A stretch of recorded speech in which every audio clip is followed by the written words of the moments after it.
2. রাজকাঁকড়া। কেউ বলে রাজকাঁকড়া, কোথাও বা ঘোরাখুরো কাঁকড়া। আসলে তার নাম লিমুলাস। বিচিত্র এই সন্ধিপতি প্রাণী জলেও থাকে, আবার ডাঙায়ও থাকে। এরা পৃথিবীর প্রাচীনতম অমেরুদণ্ড প্রাণীদের নিদর্শন। প্রায় 20 কোটি বছর আগে এরা পৃথিবীতে এসেছিল। এদের স্বগোত্র প্রাণী ট্রাইলোবাইট ও ইউরিপটেরিডা আজ বিলুপ্ত, কিন্তু অতীত পৃথিবীর সাক্ষী হিসেবে লিমুলাস আজও পৃথিবীতে টিকে আছে। তাই বিজ্ঞানের ইতিহাসে এরা এক জীবন্ত জীবাশ্ম। সেই প্যালিওজোয়িক মহাযুগের ডিভোনিয়ান সময়ে এই বিচিত্র প্রাণীটি দেখা গিয়েছিল ইউরোপ মহাদেশের সমুদ্রে, কিন্তু তারপর কালের নিয়মে এরা আদি বাসভূমি ছেড়ে পাড়ি দিয়েছে ভারত মহাসাগরের দিকে 60 লক্ষ বছর আগে। তাদের আদি বাসভূমিতে তারা আজ আর নেই। হাজার আঘাত, অত্যাচার সহ্য করে আজ তাদের মাত্র 5টি প্রজাতি জীবিত আছে। এর মধ্যে আবার 4টি প্রজাতি আছে এশিয়ায়, ভারত, ইন্দোনেশিয়া, ফিলিপিন্স, জাপান ইত্যাদি দেশে। এই প্রাণীটির বিভিন্ন প্রজাতির মধ্যে লিমুলাস পলিফেমাসই বিশেষ পরিচিত। এই প্রাণীটির নামের সঙ্গে কাঁকড়া শব্দের যোগ থাকলেও প্রকৃতিতে এরা মোটেই কাঁকড়া নয়। আকারে কাঁকড়ার মতো শক্ত খোলস আছে বলেই এদের কাঁকড়া নামে ডাকা হয়। দৈর্ঘ্যে এরা সাধারণত 30 থেকে 40 সেন্টিমিটার হয়। এদের শরীর শিরোবক্ষ, পেট ও লেজ নিয়ে তৈরি। শিরোবক্ষে থাকে দুজোড়া চোখ, একজোড়া সরলাক্ষী এবং একজোড়া পুঞ্জাক্ষী। এদের শিরোবক্ষ ওলটানো কুলোর মতো। এই শিরোবক্ষের ঢাকনা ঘোড়ার খুরের মতো বলে এদের আর এক নাম ঘোড়াখুরো কাঁকড়া। লম্বায় এরা বড়ও হয় খুব, কখনো কখনো প্রায় 60 সেন্টিমিটার। এই বিশাল বপুর জন্য এরা পেয়েছে রাজ শিরোপা, আর তা থেকে সাধারণ মানুষ তাকে ডেকেছে রাজকাঁকড়া নামে। রাজকাঁকড়া সমুদ্রচারী হলেও অনেক সময় ওদের সমুদ্র সৈকতেও দেখা মেলে। বেলাভূমি, কাদামাটির চর সবই এদের পছন্দসই। শিথিল গতিতে ডাঙায় হাঁটলেও সাঁতারে এরা পটু। এদের ঋজু সুচল লেজ সাঁতারের কাজে বিশেষ সাহায্য করে। কাদামাটিতে চলতে চলতে উল্টে গেলে লেজের সাহায্যে শরীর সোজা করে নেয়। আত্মরক্ষার তাগিদে এরা বালিতে গর্ত করে লুকিয়ে থাকে। আলো থেকে দূরে থাকতেই এরা পছন্দ করে বেশি, তাই রাত্রেই এরা খাবারের খোঁজে বের হয়। এদের শ্বাস অঙ্গেও আছে বৈচিত্র্য। সেই অঙ্গ বাইরের পাতার মতো সাজানো, তাকে বলে পুস্তক ফুলকা। এই অঙ্গের কর্মক্ষমতাও যথেষ্ট। ঘটনাচক্রে এরা জল থেকে দূরে ডাঙায় থাকলে 1 সপ্তাহেরও বেশি সময় বেঁচে থাকতে পারে।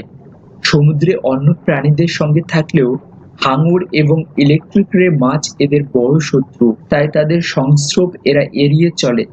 এদের লেজ সুচল দণ্ডের মতো, যা দেখে সহজেই ভয় হয়।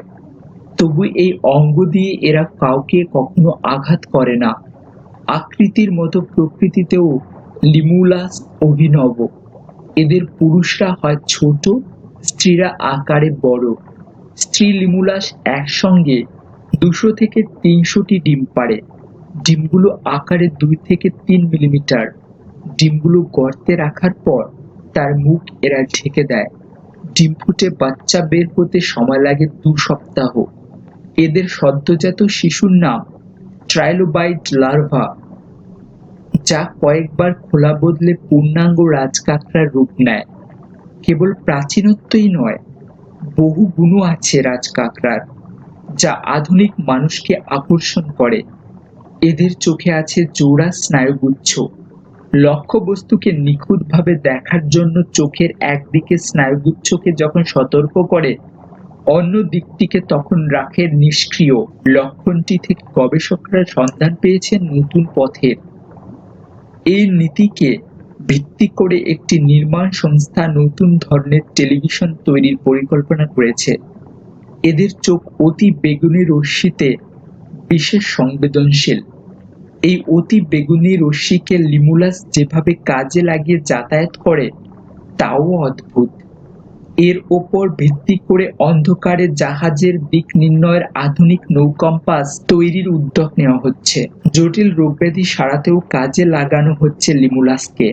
সম্প্রতি গোড়ায় ন্যাশনাল ইনস্টিটিউট অব ওশনোগ্রাফি সংস্থা এই লিমুলাসের উপর বিশেষ গবেষণা চালাচ্ছে।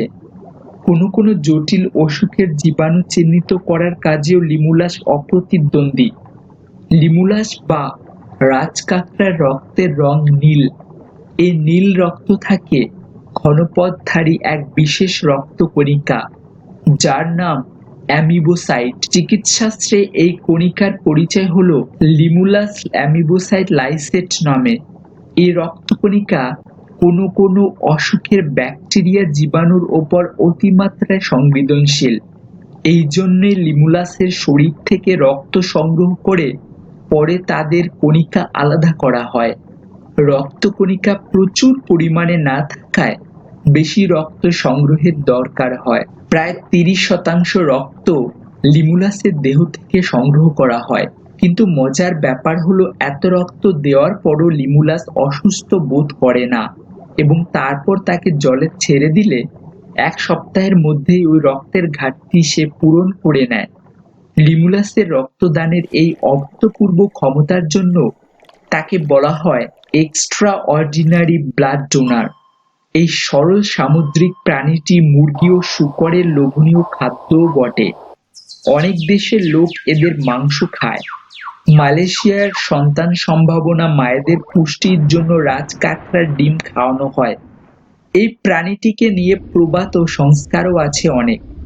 হাটে বাজারে, গায়ে গঞ্জে, স্টেশনের চত্বরে, এমনকি হাওড়া ব্রিজের ফুটপাতের উপর খেয়াল করলে দেখা যাবে গাছগাছড়ার সঙ্গে জ্যান্ত বা মরা লিমুলাস সাজিয়ে বাতের ওষুধ বিক্রি করছেন অনেকেই। অনেকে মনে করেন এই লিমুলাসের লেজের টুকরো ধারণ করলে অনেক আধিব্যাধির উপশম হয়। রাজকাঁকড়া বা লিমুলাস কেবল বিশেষ প্রাণী সম্পদই নয়, সভ্যতারও সে বড় উপকরণ। অথচ আমাদের অজ্ঞতার ফলে প্রতিদিন নির্বিচারে আমরা তাদের হত্যা করে চলেছি। বিজ্ঞানীরাও সেজন্য আজ সোচ্চার হয়ে উঠেছেন। তারা সরকারের কাছে আবেদন জানাচ্ছেন যাতে এই প্রাণীটিকে মানুষের লোভ লালসার হাত থেকে রক্ষা করা যায়।